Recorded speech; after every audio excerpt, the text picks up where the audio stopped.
सभी बच्चों को नमो नमः। आज हम कक्षा 10वीं का नवम पाठ मद परिणाम पढ़ेंगे। मद यानी होता है अहंकार और परिणाम यानी उसका। तो मद परिणाम का मतलब हुआ अहंकार का परिणाम।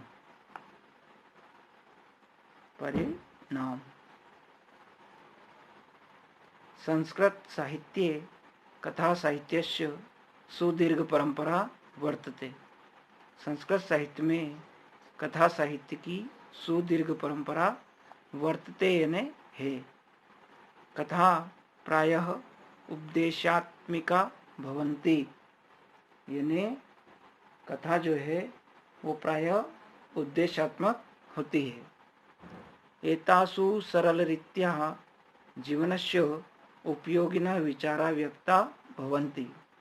एतासु इनमें सरल रीति से जीवन के उपयोगी विचार व्यक्त होते हैं।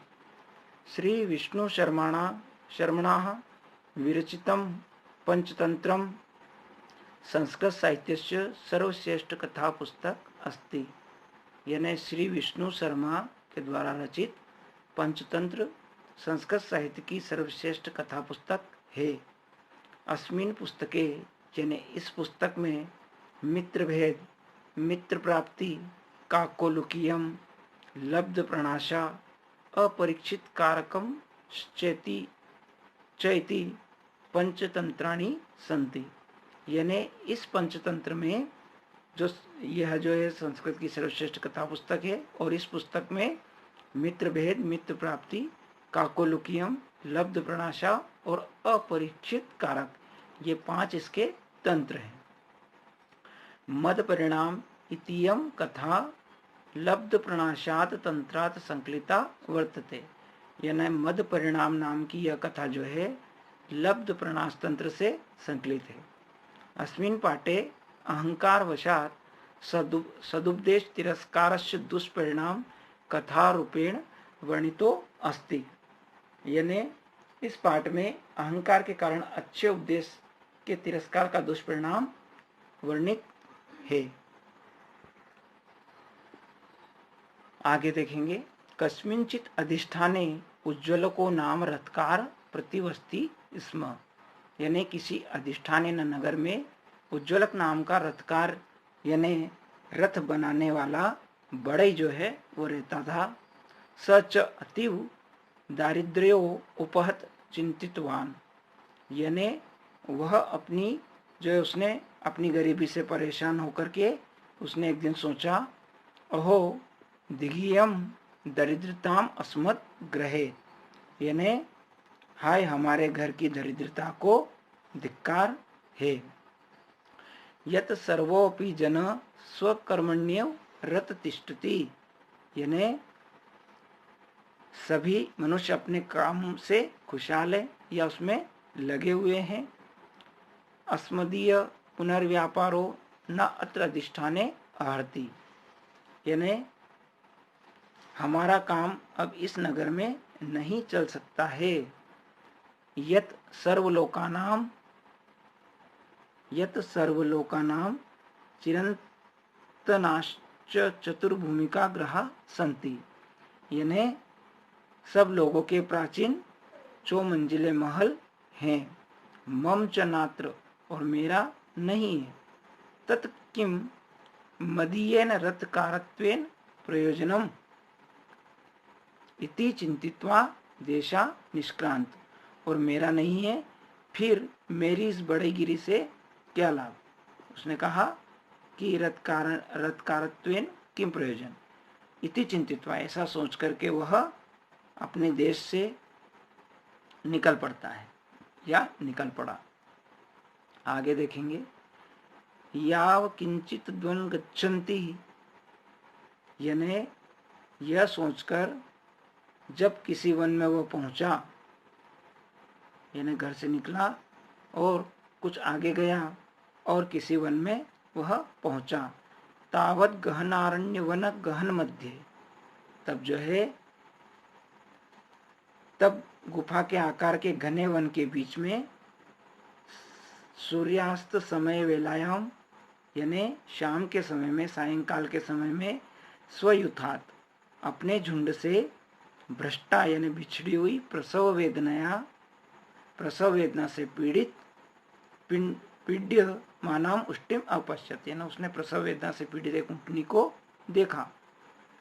सच दाशरक युक्तामुष्टिम गृहीत्वा स्वस्थानाभिमुख प्रस्थित, यानी इसके बाद जो है तब वह बच्चे सहित ऊँटनी को लेकर के अपने घर की तरफ जो है चल दिया। गृहम आसाद्य, और घर आकर रज्जुम गृहीत्वा ताम उष्ट्रिका बबंध, यानी फिर जो है वह घर आया और घर पहुंचकर उसने रस्सी से उस ऊँटनी को जो है बांध दिया। ततश्च तीक्ष्णम परशुम आदाय तस्या पल्लवन आनयार्थम पर्वत देशे गतः। उसके बाद उसने क्या किया कि उसको रस्सी से बांध दी। इसके बाद उसने तेज कुल्हड़ा लिया और उसे लेकर के जो है पत्ते लाने के लिए वह पर्वत के पास गया। तत्र च नूतनानि कोमलानि बहुनी पल्लवानि छित्वा शिरसि समारोप्य तस्याग्रे निचिक्षेप, यानी उसके बाद जो है उसने वहां से बहुत से नए कोमल पत्तों को काटकर सिर पर रख लिया और उसके सामने डाल दिए। तया च तानि शने शने भक्षितानि, और उस ऊँटनी के जब वो पत्ते धीरे धीरे उसने खा लिए, यानी वो शने शने धीरे धीरे उनको खाने लगी। तत्पश्चात पल्लव भक्षण प्रभावात अहर्निशम पीवर्तनु उष्ट्रिम संजाता। इस प्रकार जो है प्रतिदिन पत्तों को खाने के प्रभाव से ऊँटनी मोटी ताजी हो गई, और सोअपी, और वह दासेरको यानी वह बच्चा भी महानुष्ट संजाता यानी बड़ा ऊँट हो गया। ततः स नित्यमेव दुग्धम गृहीत्वा स्वकुटुंब परिपालयति, यानी फिर जो है वह नित्य ही दूध गृहीत्वा लेकर के अपने कुटुंब का पालन या अपने परिवार का पालन वह करने लगा। अथ रथकारेण वल्लभत्वादासेरक ग्रीवायाम महति घंटा प्रतिबद्धा, यानी रथकार ने प्रिय होने के कारण ऊँट के गले में बड़ा भारी घंटा बांध दिया।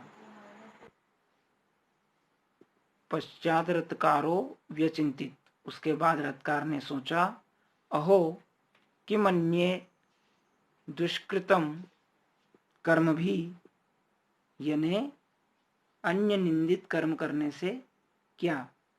तब उसने सोचा कि अन्य कठिन काम करने से क्या लाभ। यावन मेतस्वादेव उष्ट परिपालयान पालना आदयश्च कुटुंबश्च भव्यम संजातः, यानी केवल एक इस ऊँटनी को पालने से मेरा कुटुंब जो है, मेरा परिवार का कल्याण हो गया है। तम किम अन्य व्यापारेण, यानी जो है तब जो है अन्य व्यापार से क्या प्रयोजन। एवं विचिंत्य गृहम आगत्य, ऐसा सोच करके वह घर आया और प्रियामह अपनी पत्नी से उसने कहा कि भद्रे समीचीनो अयम व्यापार, यानी यह व्यापार बहुत अच्छा है। तव सम्मतिश्च कुतोपि धनिकाश्च कस्यचित् द्रव्यम आदाय मया गुज्जर देशे गंतव्यम कलप ग्रहणाय, यानी हे भद्रे यह व्यापार बहुत अच्छा है, तुम्हारी सम्मति या तुम्हारी राय हो तो मैं किसी साहूकार से कुछ धन लेकर जो है ऊँटनी के बच्चे लेने के लिए गुजरात चला जाऊं। तातम ये तो यत्नेन रक्षणो, तब जो तुम दूसरी ऊँटनी जो है तुम इसका ध्यान रखना। यावत अहम अनष्ट्यम नीत्वा समागच्छामि, यानी जब तक जो है मैं अन्य ऊँटनियां लेकर के नहीं आऊं जब तक तुम इसकी रक्षा करना।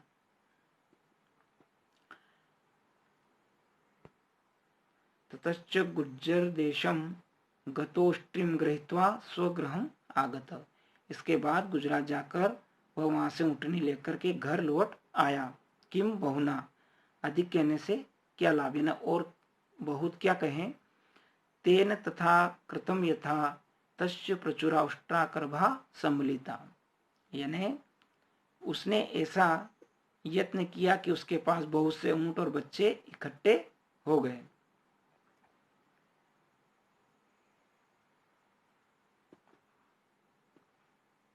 ततस्तेन महदयुद्धम कृत्वा रक्षा पुरुषो धृत, उसके बाद क्या है, उसने ऊंटों का झुंड बनाकर एक रखवाला रख दिया। त्रस्य प्रतिवर्षम वृत्त्याकर्भमेकम प्रयच्छति, उसे वेतन के रूप में साल में वह एक बच्चा देता था। प्रतिवर्षम अन्यच्च अहर्निशम दुग्धपानम तस्य निरूपितम, और प्रतिदिन दूध भी बांध दिया करता था। एव रत्कारोपी नित्यमेव मुष्टिक्रभ व्यापार कुर्वन् सुखेन तिष्ठति, यानी जो है इस प्रकार वह रत्कार सदा ऊँटनी और उसके बच्चों का व्यापार, दूध और बच्चे बेचना आदि करता हुआ आराम से रहने लगा। अथ ते दासेरका अधिष्ठानो उपवन आहारतम गच्छन्ति, और वे ऊँट भी अपने रहने के स्थान के समीपवर्ती वन में चरने के लिए जाया करते थे। कोमल वल्लीर्थे यच्छा भक्षित्वा, और जो है कोमल लताएं अपनी इच्छा के अनुसार खा करके महती सरसी पानीयम पित्वा, यानी बड़े सरोवर में पानी पी करके सायतन समय मंद मंद लीलाया गृहम आगच्छन्ति, शाम के समय में धीरे धीरे खेलते कूदते वो घर आया करते थे। सच पूर्व दासेर को मदातिरेक का पृष्ठे आगत्य मिलती, परंतु सबसे पहले वाला जो ऊंट था वह जवानी के गर्व में पीछे आकर के मिलता था। ततस्ते कल्भेर अभिहितम अहो मंदमतीर्यम दासेरखो यथा युथाद भ्रष्ट पृष्ठे स्थित्वा घंटाम वाद्यान आगच्छन्ति, यानी तब जो है तब उन ऊँटों ने कहा कि यह ऊँट बड़ा ही दुर्बुद्धि या मंदमती है, जो झुंड से अलग हो पीछे रहकर घंटा बजाता हुआ आता है। यदि कस्यापि दुष्ट सत्वस्य मुखे पतिष्यति तन्नूनम मृत्यु वाप्यसति, यानी यह किसी दुष्ट प्राणी की दृष्टि में पड़ गया तो निश्चित ही मरेगा या मृत्यु को प्राप्त करेगा। अथ तस्य तद्दुनम गाहमानस्य कस्यचित् सिंहो घंटार्वम आकन्य समायतः, एक दिन जब वे उस वन से विचरण कर रहे थे तब कोई सिंह घंटे के शब्द को सुनकर के वहां आया। यावद अवलोक्यति, यानी उसने देखा कि तावद उष्टिम दासरकणाम युथम गच्छति, उसने देखा कि ऊँटनी और ऊँटों का झुंड जा रहा है। एकस्तु पुनः पृष्ठे क्रीडाम कुर्वन् वल्लरिश्च अन्यान् तिष्ठति तावद अन्य दासरका पानी पीत्वा स्वगृहम गता, और उसने देखा कि ऊँटनी और ऊँटों का झुंड जा रहा है तो इधर जब उसने उनमें से एक पीछे रह गया रहकर क्रीड़ा करता हुआ और लताएं चरता हुआ जा रहा था, तब तक कि दूसरे ऊँट जो है पानी पी करके घर पहुंच गए। सोअपि वनम अनिक्रम्य यावत दिशा अवलोक्यति, तब उसने जंगल से निकलकर इधर उधर देखा। तादन्य किंचन मार्गम पश्यति वेति च, तब उसे रास्ता समझ में नहीं आया। यूथाद भ्रष्टो मंद मंद बृहत शब्दम कुर्वन्याम किंचित दूरम गच्छति। इस प्रकार जो है वह अपने झुंड से बिछुड़कर घंटा का महाशब्द करता हुआ जब वह कुछ दूर पहुंचा, तावत शब्दानुसारी, तब उसके शब्द के अनुसार सिंहो अपि क्रमम कृत्वा निर्भतो अग्रे व्यस्थित, यानी जब वह शब्द करता हुआ जा रहा था तो आक्रमण के लिए तैयार हो सिंह चुपचाप उसके आगे खड़ा हो गया। ततो यावत उष्ट्र समीपम आगतः तावत सिंहन लभ्यत्वा ग्रीवायाम, तब सिंह ने छलांग मारकर उसकी गर्दन पकड़ ली और ग्रहितो मारितश्च, और उसे मार डाला। अतो हम ब्रह्मी, इसलिए मैं कहता हूं, सताम वचनम आदिष्ट मदेन न करोति यः स विनाशम वाप्नोति घंटोष्ट्र इव सत्वरम, यानी जो मनुष्य मूर्खता के कारण सज्जनों के बताए हुए वचनों का तिरस्कार करता है, उसके अनुसार कार्य नहीं करता, वही पुरुष सिंह से ऊंट के बच्चे के समान शीघ्र नाश को प्राप्त हो जाता है। तो इस प्रकार यह आपका 9वां पाठ मद परिणाम समाप्त हुआ। अब इसका अभ्यास देखेंगे।